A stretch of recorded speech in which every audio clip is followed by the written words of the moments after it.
Whistle வரட்டும்.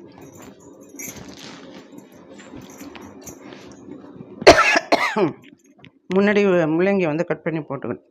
முள்ளங்கி வந்து வாஷ் பண்ணிட்டேன். முன்னாடியே வாஷ் பண்ணிட்டு தோல் சீவி தான் கட் பண்ணேன். முன்னாடியே வாஷ் பண்ணிட்டேன், கட் பண்ணி வாஷ் பண்ணி வச்சுருக்கேன். பாருங்கள் கொத்தரங்காய். இது வந்து கொஞ்சம் நேரம் வேக வைக்கணும். உப்பு மஞ்சள் பொடி போட்டு வேக வைக்கணும்.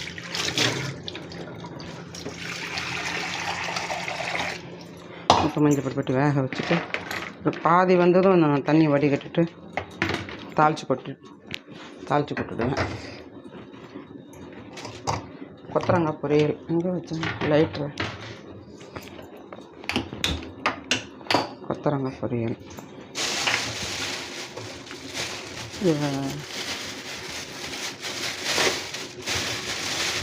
இது வந்து